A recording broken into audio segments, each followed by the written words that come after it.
What is expected to be a long debate over the Save America Act is underway this week in the U.S. Senate. The bill would require people to prove their citizenship to register to vote. But have you ever wondered if there is already a national list of citizens the government keeps? Chris Harapsky looked into it for Care to Explain. We've been covering the Save America Act in Congress right now, and it brought up a question.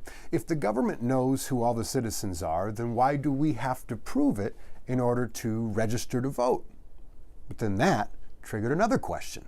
Does the federal government have a list of all U.S. citizens?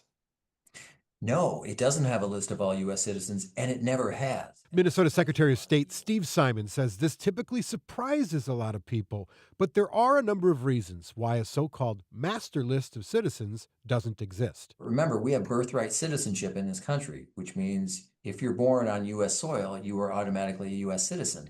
There's no document you have to fill out. There's no turnstile that you have to walk through. There's no registration process. You just are. The best record of citizenship, the primary proof, is a birth certificate.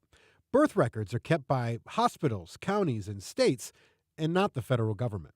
There are also de facto lists like Social Security numbers. I mean, every citizen has one of those, right? Wrong. The vast majority do, but some non-citizens have them, and conversely, some citizens do not have them, according to the Social Security Administration.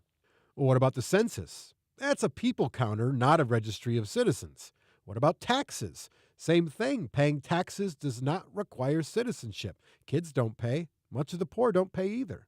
How about passports? Well, only 48% of Americans have one.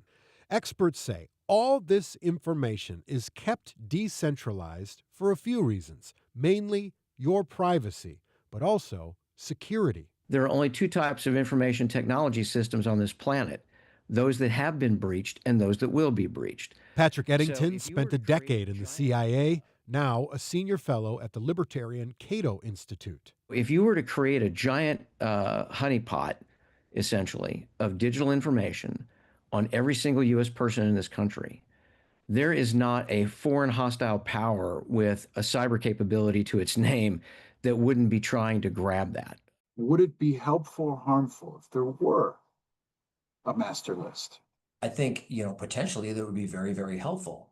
But the devil is in the details, obviously. There's some folks right now at the federal government who are attempting to build something like that. Last year, a team from the Department of Government Efficiency, or DOGE, received access from the Social Security Administration to millions of citizens' data, according to U.S. Judge Ellen Hollander, that included Social Security numbers, medical records, mental health records, driver's license numbers, bank and credit card information, tax information, income history, birth and marriage certificates, and home and work addresses. The judge initially stopped this access by DOGE, but the U.S. Supreme Court, in a 6-3 ruling, allowed it for now.